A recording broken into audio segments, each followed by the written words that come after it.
A lo largo de la historia, los seres humanos siempre hemos sido maravillados por el cielo, algo que nos ha llevado a especular desde hace más de 2 milenios que eran aquellos puntos brillantes que parecían estar fijos sobre nuestras cabezas.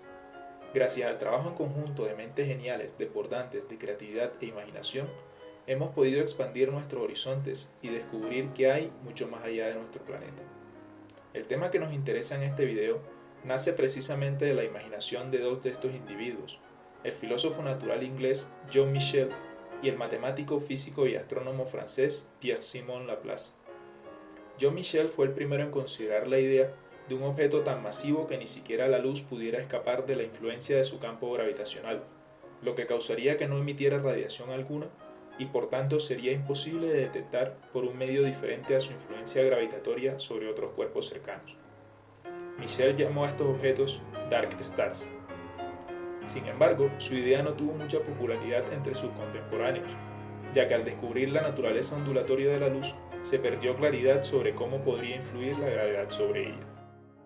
La discusión sobre tan extraños objetos se suspendería hasta que, el 25 de noviembre de 1915, un ya experimentado y renombrado Albert Einstein presentaba la versión final de las ecuaciones de campo que llevan su nombre ante la Academia Prusiana de Ciencias.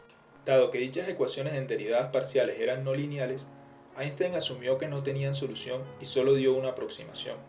Se sorprendería cuando unos meses después, el 13 de enero de 1916, el físico, astrónomo y militar alemán Carl Schwarzschild diera la primera solución exacta a sus ecuaciones para el caso de una única masa esférica que no rota, mientras servía en la Primera Guerra Mundial. Para entender los detalles de la solución de Schwarzschild es necesario partir de las ecuaciones de campo de Einstein, las cuales escritas en notación tensorial tienen esta forma, donde G es el tensor métrico o simplemente métrica que describe la geometría del espacio-tiempo. R es el tensor de Ricci, compuesto de las segundas derivadas de G. R como escalar es el escalar de Ricci definido como la traza del tensor de Ricci. Lambda es la constante cosmológica y T es el tensor energía-momento. Entonces, para solucionar la ecuación se necesita determinar la forma de la métrica G para un determinado tensor energía-momento. La solución de Schwarzschild se limita a la región exterior del espacio-tiempo, la cual puede considerarse aproximadamente vacía y por tanto el tensor energía-momento es cero. Además, dado que la constante cosmológica es despreciable a menos que se esté trabajando a escalas cosmológicas, su valor se tomará como cero. Esto nos deja con la siguiente expresión, la cual multiplicando por la métrica inversa para obtener la traza de la expresión y teniendo en cuenta que el producto del tensor de Ricci por la métrica inversa es la traza de dicho tensor, nos conduce a lo siguiente. Y como ese delta de Kronecker no es otra cosa que la traza de la matriz identidad de 4×4, entonces se concluye que necesariamente el escalar de Ricci debe ser cero en este caso. Por tanto, solucionar las ecuaciones de campo de Einstein bajo estas condiciones se limita en analizar cuándo el tensor de Ricci se hace cero. La solución de Schwarzschild parte de condiciones de simetría esférica, por lo que es conveniente expresar la métrica en estas coordenadas. En general, su forma debe ser una matriz de 4×4 con componentes que dependen de las variables t, r, θ y φ. El siguiente paso es asumir que el espacio-tiempo es estático, lo cual implica que deben cumplirse dos condiciones. Las derivadas temporales de la métrica deben ser cero y el espacio-tiempo debe ser simétrico al revertir la coordenada temporal. A partir de la suposición anterior e imponiendo condiciones de simetría esférica, se concluye que la métrica necesariamente debe tener esta forma, donde a de r y b de r son funciones que únicamente dependen de la coordenada radial con el fin de mantener la simetría. El proceso para determinar los coeficientes a de r y b de r es demasiado extenso como para desarrollarlo en este video, pero implica primero calcular los símbolos de Christoffel de la métrica, necesarios para luego determinar las componentes del tensor de Ricci y por último forzar a la métrica a que nos dé los resultados de la mecánica newtoniana en condiciones de campos gravitacionales débiles y bajas velocidades. De lo anterior se obtiene que la métrica de Schwarzschild tiene esta forma, donde la variable r sub s se conoce con el nombre de radio de Schwarzschild y depende únicamente de la masa del objeto y constantes físicas. Dado que la constante gravitacional tiene un valor muy pequeño y c cuadrado es muy grande, el radio de Schwarzschild para la mayoría de objetos es muy pequeño. Sin embargo, como también depende de la masa, pueden existir objetos tan masivos y densos que el radio de Schwarzschild sea menor a su radio físico. Son precisamente dichos objetos los que hoy en día se conocen como agujeros negros y cumplen con la característica de que su velocidad de escape es mayor a la de la luz, por lo cual ni siquiera ésta puede evitar su atracción gravitatoria, justo como las Dark Stars propuestas por Michel en el siglo XVIII. Es necesario especificar que la métrica de Schwarzschild solo predice la existencia de agujeros negros con masa, sin considerar otras magnitudes físicas. El teorema de Nopelo plantea que son tres los parámetros que caracterizan completamente cualquier agujero negro: masa, carga y momento angular, por lo que el resultado obtenido de la métrica de Schwarzschild es solo un caso particular. Otro tipo de agujeros negros, como aquellos que poseen masa y momento angular, o masa, carga y momento angular al tiempo, son descritos por otras métricas, como la de Kerr y Kerr-Newman, respectivamente. Teóricamente, la estructura de un agujero negro de Schwarzschild es sencilla. A 3 medios radios de Schwarzschild se encuentra una zona conocida como esfera de fotones, donde la atracción gravitacional es lo suficientemente grande como para que la luz forme órbitas estables alrededor de él. Justo a un radio de Schwarzschild de distancia se encuentra el horizonte de eventos, frontera donde la velocidad de escape es exactamente la velocidad de la luz y, por tanto, cualquier objeto que cruce dicha frontera es imposible que alguna vez salga del agujero negro.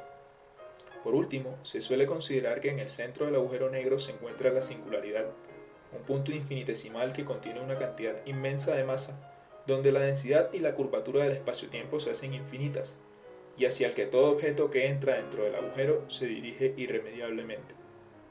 Sin embargo, esto no es del todo cierto, ya que como la curvatura del espacio-tiempo es infinita, entonces por definición la singularidad no hace parte del espacio-tiempo descrito por la relatividad general, y no se le puede asignar un lugar o momento en el tiempo.